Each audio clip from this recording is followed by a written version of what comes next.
नेदरल्यान्डमा नेपालले ICC CWC league 2 को सिरिजमा 4 match खेलेको थियो, तर त्यसमध्ये एउटा पनि खेल जित्न सक्दैन। 4 का 4 म्याच नै हार्न पुग्छ र यो सिरिज नेपालको लागि एकदमै इम्पोर्टेन्ट थियो। तर यस सिरिजमा नेपालले कुनै पनि खेल जित्न सकेन र यो नै एउटा डार्क रियालिटी हो। लिग 2 मा यदि नेपालले टप 4 मा फिनिश गर्न सकेको भए वर्ल्ड कप ग्लोबल क्वालिफायरमा नेपाल सजिलै पुग्न सक्थ्यो, तर अब यो कुरा लगभग असम्भव जस्तै छ। त्यसैले अब नेपालले टप 6 मा फिनिश गरेर ओडिआई स्ट्याटस जोगाउनतिर ध्यान दिन जरुरी छ। हुन त टप 6 बाट बाहिर हुँदा साथ ओडिआई स्ट्याटस गइहाल्ने अथवा वर्ल्ड कप खेल्न नपाउने भन्ने चाहिँ हुँदैन। यो दुवै सम्भव छ, तर अलि कठिन र अलि झन्झटिलो मात्र हो। ओके, अब आउँ आजको हाम्रो यस भिडियोको मेन टपिकमा। नेपाल आफ्नो होम ग्राउन्ड या भनौँ होम कन्डिसनमा खेल्दाखेरि लगभग सबै जसो म्याच जित्छ, 1-2 म्याच छोडेर।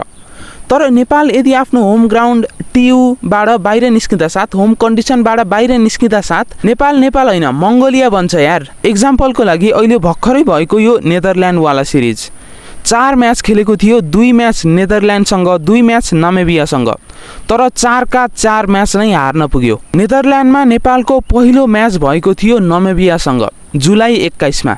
टस जित्यो नामिबियाले अनि गर्यो फिल्डिङ। अनि यहाँको कन्डिसन अनुसार टस जित्नु एकदमै इम्पोर्टेन्ट थियो।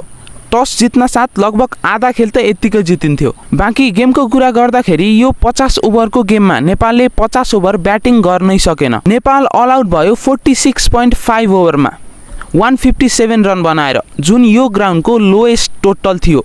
मतलब यो ग्राउन्डमा अहिलेसम्म बनेको सबैभन्दा कम टोटल थियो र नेपालले नै यो टोटल बनाएको चाहिँ होइन, योभन्दा अगाडि अरू पनि कुनै देशले 157 रन बनाएको थियो र नेपालले यो लोएस्ट टोटललाई बराबरी गरेको थियो। र भनिन्छ नि टप अर्डरमा यदि भुर्तेल मामा चलेनन् भनेपछि नेपालले गेम यत्तिकै पनि हार्छ, र यो म्याचमा पनि भुर्तेल चलेका थिएनन्।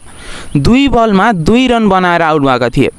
फर्स्ट बलमा 2 रन बनाएका थिए अनि दोस्रो बलमा आउट भएका थिए। त्यस्तै आसिफ शेखले 41 बलमा 16 रन बनाएर आउट भएका थिए अनि ईशान पाण्डेले 31 बलमा 8 रन बनाएर आउट भएका थिए र रोहित पौडेल 60 बलमा 31 रन बनाएर आउट भएका थिए। अनि हाम्रो टाइगर दिपेन्द्र सिंह एरी 51 बलमा 30 रन बनाएर आउट भएका थिए। अनि आरिफको त के कुरा गर्नु, 2 बलमा 0 रन मात्र। गुलसन झा 38 मा 20 रन, त्यस्तै सोमपाल कामी 30 मा 15 रन, त्यस्तै करण केसी 15 बलमा 18 रन, नन्दन यादव 10 बलमा 1 रन अनि सन्दीप लामेछाने 1 बलमा 1 रन। यही नै थियो यो म्याचमा नेपालको ब्याटिङ तर्फबाट प्रस्तुति। र यदि यो म्याचमा बलिङको कुरा गर्ने हो भने मात्र 2 विकेट लिन सकेको थियो नेपालले। नन्दन यादवले 1 विकेट अनि रोहित पौडेलले 1 विकेट। बाँकी अरू बलरहरूले के कस्तो प्रस्तुति दिएका थिए तपाईले स्क्रिनमा हेर्न सक्नुहुन्छ। जुलाई 23 नेपाल खेल्दै थियो नेदरल्यान्डसँग र यो म्याचको पनि स्टोरी लगभग सिमिलर नै थियो। सिमिलर होइन, सेम नै थियो भन्न पनि मिल्छ, किनकि यो म्याचमा पनि नेपालले टस हारेर ब्याटिङ गरेको थियो र ब्याटिङमा नेपालले 157 रन बनाएको थियो। यस 157 रन, जुन योभन्दा अगाडिको म्याचमा पनि बनाएको थियो। र यो हेर्दा नेपालले उही पहिलाकै प्रस्तुति दोहोऱ्याएको जस्तो देखिन्छ। मतलब उही म्याच फेरि रिपिट गरेर हेरेको जस्तो लाग्छ। र यो म्याचमा नेपालले ब्याटिङबाट फेरि पनि लोएस्ट टोटलको बराबरी गरेको थियो। अनि अरू कुरा के गर्नु, यो म्याच पनि लास्टमा गएर नेपालले हारेको नै थियो, जुन जित्छ भन्ने आशा छँदै थिएन। अब आउँ थर्ड म्याचमा, नेपाल भर्सेस नामिबिया। टस जित्छ नेपालले फाइनली। अब टस जित्यो, म्याच पनि जित्ला भनेको त कहाँ भाइ कहाँ, हमसे ना हो पाएगा।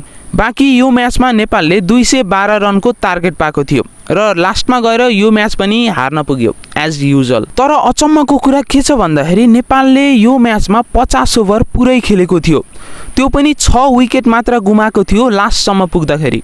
र मलाई अचम्म के लागिरहेछ भन्दाखेरि 6 विकेट गुमाउँदाखेरि लास्ट ओभरसम्म खेलिरहेको छ, 50 ओभर खेलेको छ, तै पनि म्याच 3 रनले हारेको छ। र यसले के देखाउँछ भन्दाखेरि नेपालले बिचमा एकदमै स्लो खेलेको थियो, एकदमै स्लो। साँच्चै भन्नुपर्दाखेरि यो म्याच चाहिँ नेपालले जित्नुपर्ने थियो। र अब कुरा गरौँ फोर्थ म्याचको, नेपाल भर्सेस नेदरल्यान्ड। टस जित्यो नेपालले ब्याक टु ब्याक, तर म्याच जित्न चाहिँ सकेन। 57 रनले हार्न पुग्यो नेपालले, लाज मर्दो हार। तर यदि अप्रिल मेमा भएको ट्राई सिरिजको कुरा गर्ने हो भने त्यहाँ कहानी बेग्लै छ। 2वटा ट्राई सिरिज भएको थियो हाम्रो नेपालमा, होम ग्राउन्डमा, टियु ग्राउन्डमा, र 2वटै ट्राई सिरिजमा नेपालले 3-3वटा म्याच जितेको थियो।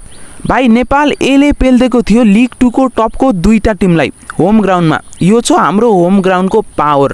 तर होम ग्राउन्ड भन्दा बाहिर गएपछि देखिहाल्छ के छ नेपालको कन्डिसन र अब आउने आगामी सबै म्याच यदि नेपालले जित्ने हो भने एउटा मात्र कुरा गरे पुग्छ, त्यो ग्राउन्डलाई बोकेर जहाँ खेल्ने हो त्यहीँ लगेर म्याच खेल्ने, नत्र मङ्गोलियाले पेल्दिन्छ यार नेपाललाई, बेज्जती हुने भयो नि त, इज्जत त बचाउनु पर्यो।